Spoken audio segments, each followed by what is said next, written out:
नमस्ते। आज हम लोग एक ऐसे विषय पर बात करेंगे, इतिहास का विषय जो इतिहास के पन्नों में छिपा हुआ है और कुछ समय पहले तक तो इस पर बात करना भी बहुत मुश्किल था। अब सोशल मीडिया के आजकल के युग में बहुत कुछ इंटरनेट पर पड़ा हुआ है। इसके प्रमाण भी, इसकी किताबें भी।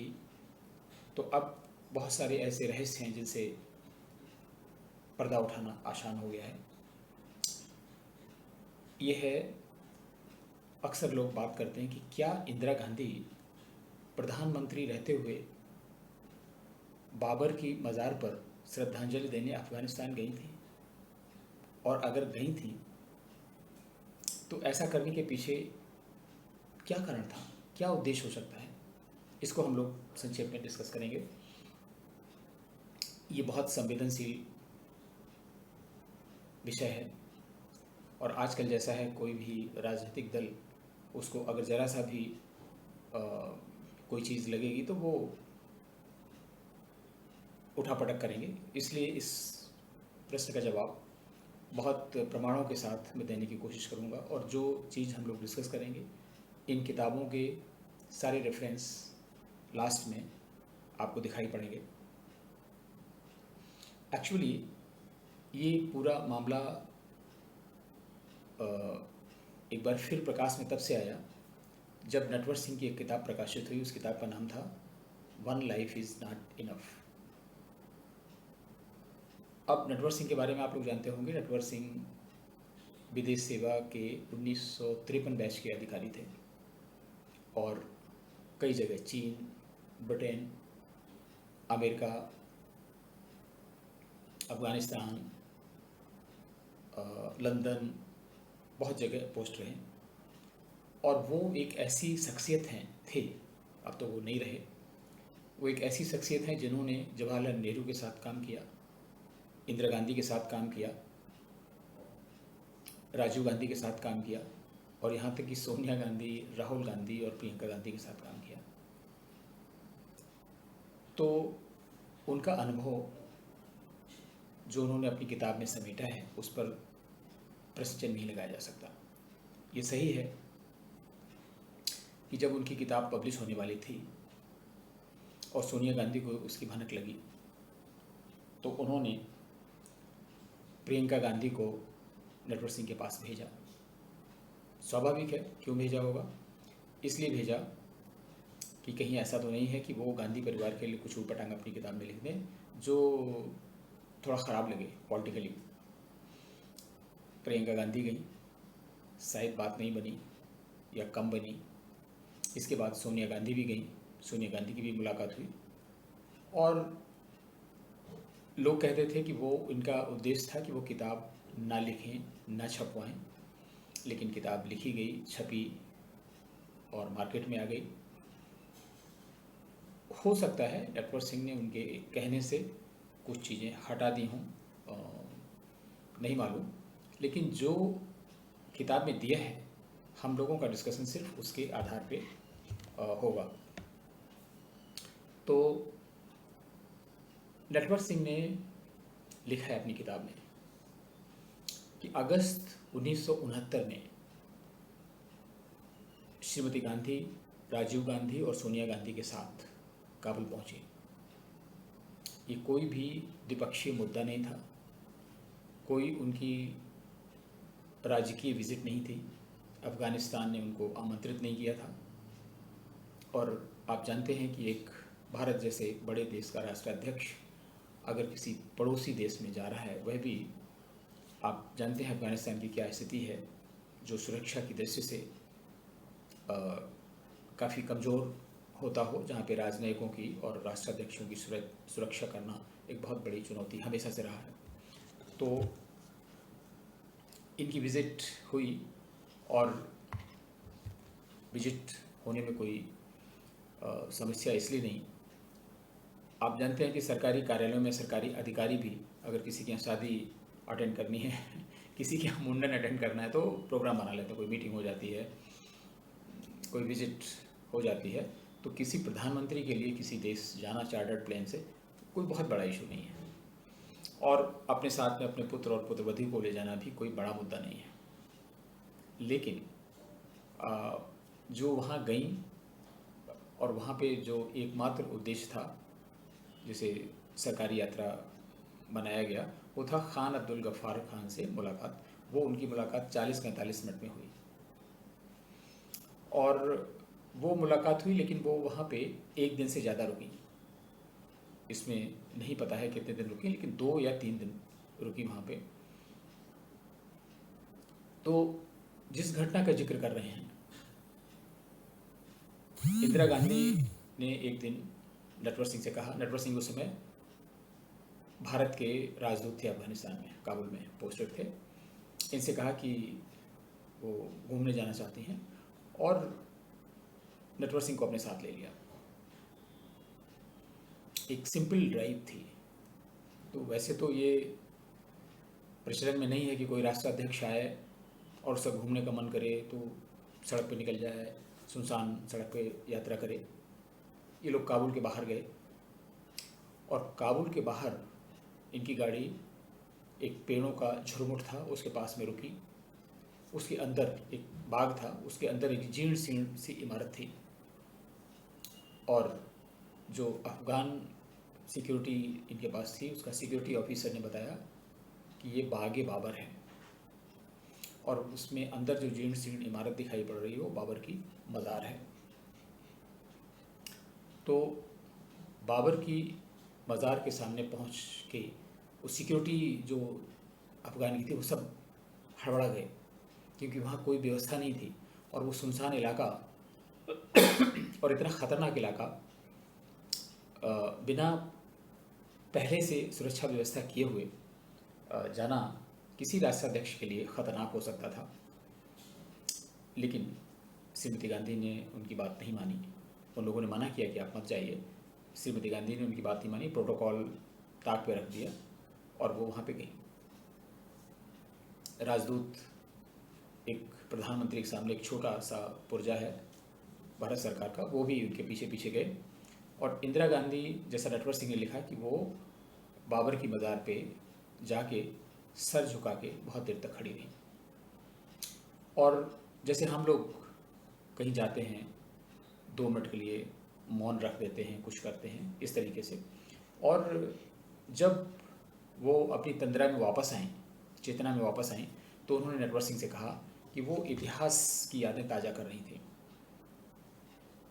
इतिहास की यादें ताज़ा करने के लिए बाबर की मज़ार के सामने जाना ज़रूरी नहीं है। वो तो रोमिला थापर, इरफान हबीब जैसे लेखकों ने बहुत कुछ लिख डाला है, वो दिल्ली में बैठ के पढ़ा जा सकता था।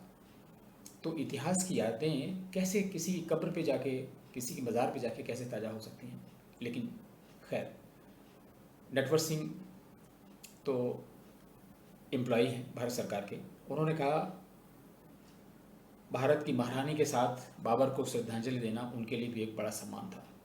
ये कटाक्ष समझिए, इसे चाटुकारिता समझिए, खुश करने वाली प्रवृत्ति समझिए, कुछ भी, लेकिन उन्होंने ऐसा अपनी किताब में लिखा है कि उन्होंने ऐसा कहा। और मैं वो छोटा सा पैराग्राफ जो उन्होंने अपनी किताब में लिखा है नटवर सिंह ने, उसको पढ़ के आपको सुना रहा हूँ। उन्होंने लिखा कि one afternoon Mrs Gandhi had some free time and decided to go for a drive along with me. A few miles outside Kabul, she saw a dilapidated building surrounded by a few trees and asked the Afghan security officer what it was. Baghe-Babar, he told us, and Mrs. Gandhi decided to drive up to it. The protocol department went into a tizzy as no security arrangements had been met. Regardless, we headed towards Babar's grave. She stood at the grave with her head slightly lowered and I was behind her.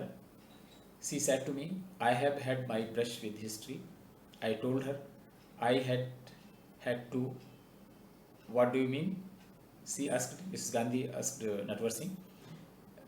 I said that paying homage to Babur in the company of the empress of India was a great honour. आप समझ सकते हैं, अगर ये कटाक्ष है तो निश्चित रूप से hats off to Natwar Singh, और अगर ये उनको खुश करने के लिए कहा गया है तो आप समझिए दोनों ही क्या है प्लीज़। ये तो फिर सोचने की बात हो जाएगी कि हम लोग क्या करें। खैर, अब इसमें यह है कि ये तो प्रूफ हो गया कि वो गई थी। उद्देश्य क्या था? इंदिरा गांधी के बारे में जो लोग जानते हैं, जवाहरलाल नेहरू और इंदिरा गांधी के बारे में, इन लोगों ने हिंदुस्तान में अपनी सरकार सत्ता में बनाए रखने के लिए मुस्लिम वोटों का ध्रुवीकरण बहुत किया है। जो अपीजमेंट की पॉलिसी है वो जवाहरलाल नेहरू ने शुरू की थी, इंदिरा गांधी ने भी उसको बरकरार रखा, राजीव गांधी ने उसको आगे बढ़ाया, और आज तक कांग्रेस उसी अपीजमेंट की पॉलिसी को ढो रही है। वीर सावरकर ने कहा था एक बार, जिस समय जनसंघ हुआ करती थी, भाजपा थी भी नहीं, उन्होंने कहा था कि आज से 50 वर्ष बाद, 50-60 वर्ष बाद कांग्रेस मुस्लिम लीग हो जाएगी और जनसंघ कांग्रेस हो जाएगी। आज वही स्थितियाँ हैं। तो कांग्रेस का उद्देश्य क्या हो सकता है? ये उद्देश्य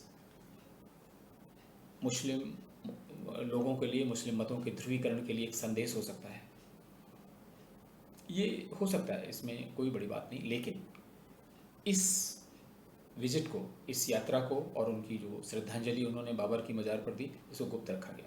इसलिए ये उद्देश्य तो नहीं हो सकता, जैसा लोग आरोप लगाते हैं या लोग अक्सर बताते हैं कि ये उद्देश्य रहा होगा। ये उद्देश्य नहीं हो सकता।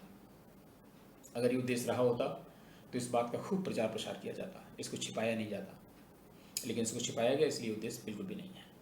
फिर उनके साथ राजीव गांधी गए थे, सोनिया गांधी गई थी। एक उद्देश्य हो सकता है, हम अपने बच्चों के साथ तीर्थ यात्रा में जाते हैं, सहन में रहने लगते हैं। अभी आप देखें, ट्रिनिडाड और छोटे छोटे कैरिबियन द्वीप हैं जहाँ पे भारतीय मूल के लोग हैं, वो आज भी उत्तर प्रदेश के आजमगढ़, बलिया और गाज़ीपुर में जाकर अपनी जड़ें तलाशते हैं। उनके पूर्वज कभी थे, वो नहीं बचे, उनकी दूसरी, तीसरी, चौथी पीढ़ी के लोग जाते हैं और अपनी जड़ें ढूंढते हैं। एक कारण ये हो सकता है, क्योंकि राजीव गांधी भी साथ में थे, सोनिया गांधी भी थे। हो सकता है उनको ये बताना चाहते हैं कि देखो आपके पूर्वज, ये हो सकता है। इसका अभी हम आपको रेफरेंस देंगे जिन लोगों ने इस चीज़ को लिखा है।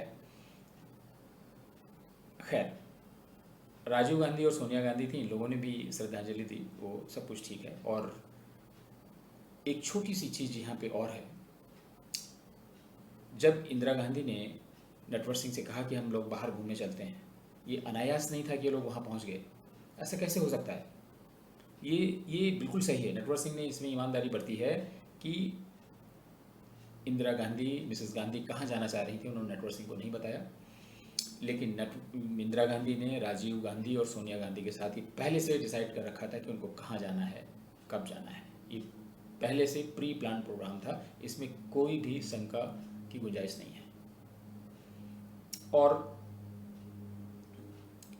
इसमें नटवर सिंह ने कुछ नहीं लिखा है, इसलिए उनसे कोई गिला शिकवा नहीं। लेकिन अब कड़ियाँ जोड़ते हैं। 1984 में राजीव गांधी प्रधानमंत्री बन जाते हैं। 15 अगस्त 1985 को लाल किले से भाषण देते हैं, और लाल किले से भाषण गांधी परिवार के ऐसे ही रहते हैं कि जैसे नेहरू जी ने आधुनिक भारत बनाया, आजकल लोग कहते हैं कि राजीव गांधी ने कंप्यूटर लाया। ये सब चीज़ें कड़ियाँ जोड़ते हैं। हम लोग ये कड़ी जोड़ते हैं कि राजीव गांधी ने क्या कहा। राजीव गांधी ने कहा कि वे भारत को उन्हीं नई ऊंचाइयों पर ले जाना चाहते हैं जहां भारत आज से 300 वर्ष पहले था। 1984 से 300 वर्ष पीछे जाइए आप। 1684, 1600, 1650 के आसपास क्या था हिंदुस्तान में? कौन सी ऊंचाई थी? औरंगजेब का शासन था। औरंगजेब के शासन में ऐसा अच्छा क्या लगा राजीव गांधी को, जिसका वो जिक्र कर रहे थे कि हम भारत को उसी ऊंचाई पर ले जाना चाहते हैं? ये तो कैसी बात हो गई। लोगों ने पता नहीं इसे उस समय बहुत चर्चाएं की जिस समय उनका भाषण छपा था, लेकिन उस समय पूरे देश में माहौल ऐसा था, इंदिरा गांधी की हत्या के बाद का माहौल था और संसद में बहुत बहुमत इनको मिला हुआ था। पूरे देश में ये था कि सबसे लोकप्रिय नेता हैं, यंग नेता हैं, देश को आगे बढ़ाएंगे। लोगों ने इस चीज़ों को बहुत ध्यान नहीं दिया, बात आई गई हो गई। लेकिन ये बहुत गंभीर बात है। क्या राजीव गांधी, एक पढ़ा लिखा व्यक्ति जो प्रधानमंत्री है, उसका भाषण कोई लिखता है, वो करेक्शन अपना करते हैं, अपने विचार उसमें इनपुट देते हैं, किसी ने ये नहीं सोचा कि वो 300 वर्ष पहले किसका संदर्भ दे रहे हैं? ठीक है, अगर औरंगजेब ने उनको प्रभावित किया था तो हम लोग क्या कर सकते हैं? एक दूसरा रेफरेंस और देते हैं कि एक जवाहरलाल नेहरू के बहुत करीबी अधिकारी थे, के.एन. राव, प्रशासनिक IAS ऑफिसर थे, और उन्होंने एक किताब लिखी है। उस किताब में उन्होंने मोतीलाल नेहरू, जवाहरलाल नेहरू, उनकी पत्नी कमला नेहरू, इंदिरा, फिरोज़ खान, राजीव, संजय और जितने समकालीन गांधीज थे उनके बारे में लिखा है। लेकिन एक यहाँ पे बताना बहुत ज़रूरी है कि जो मिस्टर के.एन. राव थे, वो के.एन. राव की दिलचस्पी भारतीय ज्योतिष में बहुत ज़्यादा थी। उन्होंने गांधी परिवार के इन सारे लोगों की कुंडली, जन्म कुंडली बनाई है, और उस जन्म कुंडली से संबंधित जो भी चीज़ें हैं उसका विश्लेषण भी अपनी किताब में किया है। और उस विश्लेषण के करते करते उन्होंने बहुत सारी ऐसी पारिवारिक चीज़ें जोड़ी हैं जिनसे भी बहुत सारा समझ में आता है। वो जवाहरलाल नेहरू के बहुत करीबी थे और उनके घर आना जाना था, इसलिए बहुत सारे इनपुट्स उनके पास थे। जवाहरलाल नेहरू, ऐसा हम लोग मान के चल सकते हैं कि उनका ज्योतिष में इंटरेस्ट नहीं रहा होगा, लेकिन बाद के लोगों का इंटरेस्ट रहा होगा। जो भी हो, उन्होंने किताब में इन सारे पात्रों का जिक्र किया है, उससे हमें काफ़ी समझ में आता है। और उस किताब को अगर हम, उनका उद्देश्य था ज्योतिष शास्त्र, हमारा उद्देश्य है एक नज़दीकी अधिकारी की किताब से कुछ इनपुट निकालना। तो उन्होंने क्या लिखा है? उन्होंने किताब में लिखा है कि जवाहरलाल नेहरू, मोतीलाल नेहरू का जन्म, जवाहरलाल नेहरू के पिता थे मोतीलाल नेहरू, उनका जन्म उनके पिता गंगाधर राव की मृत्यु के बाद हुआ था। मीन्स उनके मोतीलाल नेहरू के पिताजी मर चुके थे, उसके बाद उनका जन्म हुआ। ठीक है, बहुत बार ऐसा होता है। नेहरू परिवार कई पीढ़ियों से दिल्ली में रह रहा था, आगरा में रह रहा था, और मोतीलाल नेहरू के पिताजी गंगाधर राव दिल्ली पुलिस में, दिल्ली के कोतवाल थे। मुगलों के ज़माने में, राजाओं के ज़माने में कोतवाल बहुत बड़ी चीज़ हुआ करती थी। जैसे आजकल कमिश्नर, दिल्ली का कमिश्नर, वैसे दिल्ली का कोतवाल। तो ये साधारण पोजीशन नहीं थी, इसलिए दिल्ली का कोतवाल कोई गंगाधर राव रहा हो और उसे कोई इतिहास में जिक्र ना हो, ऐसा संभव नहीं है। लेकिन लोगों ने, तमाम रिसर्चर हैं, अभी हम आपको रेफरेंस देंगे, एक नेहरू फैमिली पर एक IAS ऑफिसर हैं, उन्होंने रिसर्च की है, उन्होंने लिखा और उन्होंने ये बताया कि 1857 में, जिस समय स्वाधीनता का प्रथम स्वतंत्र संग्राम शुरू हुआ, उसे कुछ लोग विद्रोह की संज्ञा देते हैं, वो सारे लोग दिल्ली गए और तमाम चीज़ें हुई। तो ये जो गंगाधर राव का परिवार था, ये आगरा में आके बस गए, और ये नहर के किनारे रहते थे, इसलिए नहर से नेहरू हुए। और कश्मीर से या कहीं से इनका कोई कनेक्शन नहीं है, और दुनिया में या कश्मीर में भी और कोई नेहरू नहीं है। ये नेहरू, इन्हीं से जुड़े हुए जो लोग हैं वही नेहरू हैं, ऐसा इन्होंने अपने रिसर्च पेपर में दिया है। अगर हम देखें, एक M.K. सिंह एक IAS ऑफिसर हुआ करते थे, उन्होंने एक लिखा है, एक किताब लिखी है, उसका नाम है encyclopedia of war of Indian independence. उसमें बहुत विस्तार से नेहरू परिवार का जिक्र किया है, इन घटनाओं का बहुत जिक्र किया है, और ये अब तक की सबसे अथेंटिक किताब है। जितनी भी घटनाएं, जैसी चीज़ें हैं, बहुत ही निरपेक्ष भाव से उन्होंने उसमें लिखी हुई हैं। उन्होंने लिखा कि दिल्ली पुलिस के सारे रिकॉर्ड उन्होंने खोज डाले। बहुत सारे रिकॉर्ड आज भी डिजिटल फॉर्म में दिल्ली पुलिस की वेबसाइट पर उपलब्ध हैं, अंग्रेज़ों से पहले के, मुगलों के पीरियड के भी। उसमें अंग्रेज़ों और मुगल कालीन के पुलिस अधिकारियों की सूची में किसी गंगाधर नेहरू का नाम दिल्ली के कोतवाल के रूप में नहीं मिलता। इसके विपरीत वो लिखते हैं, M.K. सिंह लिखते हैं इसके विपरीत 1857 में दिल्ली के कोतवाल गयासुद्दीन गाजी थे। और ये लिखा बताया जा रहा है कि गंगाधर राव 1857 में दिल्ली के कोतवाल थे, लेकिन थे वहाँ पे गयासुद्दीन गाजी। तो ये दोनों व्यक्ति एक ही थे। इनका कंक्लूजन है एम.के. सिंह साहब का, ये दोनों व्यक्ति एक ही थे। और 1857 में अंग्रेज़ों ने मुग़लों को खोज के जब मारना शुरू किया, ये लोग उस समय दिल्ली में रह रहे थे, तो ये जो गाजी थे, गयासुद्दीन गाजी, ये वहाँ से भाग निकले और छद्म नाम से रहने लगे। और कहा जाता है कि आगरा में आकर बस गए, और आगरा में ही उनके मरने के बाद मोतीलाल नेहरू का जन्म हुआ। इनकी पढ़ाई लिखाई हुई, इसके बाद में ये इलाहाबाद आ गए, क्योंकि इलाहाबाद में हाई कोर्ट था उस समय भी, और ये वकालत करना चाहते थे, वकालत करते भी थे। एक लॉ कंसर्न थी, उसमें नौकरी करते थे मोतीलाल नेहरू। ये तो अलग बात हो जाएगी, उसमें नौकरी करते थे, इसलिए इनको इलाहाबाद आना पड़ा। इस संदर्भ में 9 जुलाई 2015 को हिंदुस्तान टाइम्स में एक बहुत डिटेल में रिपोर्ट छपी है इस पूरे रिसर्च पेपर पे। उसमें एम.के. सिंह और कई अधिकारियों का जिक्र है, जिसमें इनके पूरे परिवार के बारे में काफ़ी कुछ चीज़ें लिखी गई हैं। एक और दूसरे आई.ए.एस. अधिकारी हैं, डॉक्टर वी.एस. गोपाल कृष्णन। इन्होंने भी एक पुस्तक लिखी है, और इन्होंने सालों बिताए इन सब रिसर्च करने के लिए, क्योंकि क्यूरियोसिटी लोगों को है कि कौन लोग हैं। तो उसमें और भी चीज़ें, ऐसा नहीं कि वो सिर्फ नेहरू परिवार के पीछे पड़े थे उनकी रिसर्च करे, तो और भी सारे ऐतिहासिक तथ्य उन्होंने किए। उसमें एक प्रमुख मुद्दा था नेहरू परिवार का भी। तो उनकी जो रिसर्च है, मेरे हिसाब से अब तक की सबसे सटीक और उपयुक्त है। उसका उन्होंने जिक्र भी किया है, नेहरू डिनेस्टी के नाम से एक किताब लिखी है। उस किताब में बहुत डिटेल में जिक्र दिया है। अब अगर इन सारी कड़ियों को हम जोड़ें, तो हम ऐसा लगता है कि जो नेहरू परिवार के वंशज मुग़ल हो सकते हैं, मीन्स इनके पूर्वज मुग़ल हो सकते हैं, और जो नेहरू परिवार है ये मुग़लों के उत्तराधिकारी हैं, उनके वंशज हैं, ये कहा जा सकता है सेफली। और ये संदेह तो ऐसा होता है, और जब इंदिरा गांधी वहाँ पर गई श्रद्धांजलि अर्पित करने के लिए, इससे थोड़ा संदेह और पुख्ता होता है कि वो उनके पूर्वज मुग़ल थे। जो भी हो, इसमें इतिहास में इस पर बहुत धूल डाल दी गई, इतनी धूल की परतें जम चुकी हैं कि इसमें कुछ करना मुश्किल है। पीढ़ियाँ गुजर गई हैं, और एक ही पार्टी, एक ही परिवार का शासन रहने की वजह से बहुत सारी चीज़ें डेलिबरेटली हटा दी गई हैं।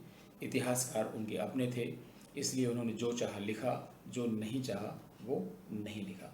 अब ये जो रेफरेंस हमने इसमें आपसे बात की है, वो रेफरेंस हम आपको अभी दिखाएंगे, ताकि उस रेफरेंस से इसको क्रॉस चेक किया जा सकता है कि ये जो तथ्य हैं वो कितने सही हैं और कितने सही नहीं। Thank you. अगर आपको ये वीडियो पसंद आता है तो इसे लाइक करिए, फॉरवर्ड करिए, सब्सक्राइब करिए। Thank you.